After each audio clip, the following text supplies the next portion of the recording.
Two Louisiana businessmen will serve several months in a halfway house for violating the U.S. trade embargo against Iran. Through a second party, they conspired to export engineering software to the Islamic Republic. Through their Louisiana-based company, EDI, Engineering Dynamics Incorporated, James Angehr and John Fowler designed, produced, and marketed an engineering software program to assist in the design of offshore oil and gas structures. More than a decade ago, they transferred the software ownership to Brazilian business agent Nelson Galgoul.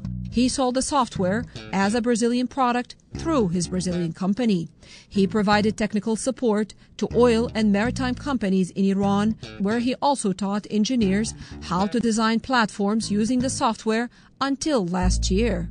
The main legal problem with that is EDI in America was pocketing 80% of the profits generated by Galgoul, according to the U.S. District Court. That software also happens to be subject to U.S. laws and regulations due to its sophistication and potential use. And selling it indirectly to Iran violates the U.S. trade embargo, which President Clinton imposed in 1995. Executive orders prohibit, quote, the exportation, re-exportation, sale, or supply directly or indirectly to Iran of any goods, technology, or services from the U.S. or by a U.S. person. Apparently, the Louisiana businessmen knew in advance about the challenges of exporting their software to Iran themselves. Tipped off by their third business partner, federal authorities began investigating EDI. Forensic examination of recovered company emails last year revealed their indirect, ongoing business involvement with Galgoul. In 2005, for example, 71-year-old Angehr sent an email to EDI employees stating that Galgoul, quote, is already scheduled to go to Iran this week, and we benefit as much as anybody by this trip because we cannot do business there. Both Louisiana businessmen pleaded guilty to conspiracy charges in April.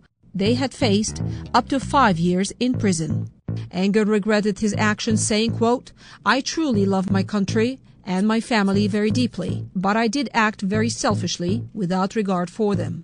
In August, the U.S. District Judge decided to spare them prison time for their remorse and cooperation with the government.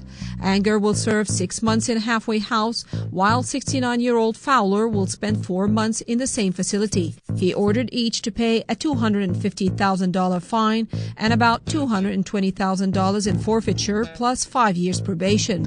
Galgoul, who also happened to carry a U.S. passport, pleaded guilty to a conspiracy charge. He was sentenced in May to 13 months in prison and will forfeit the money he made from 13 years of business dealings with Iran.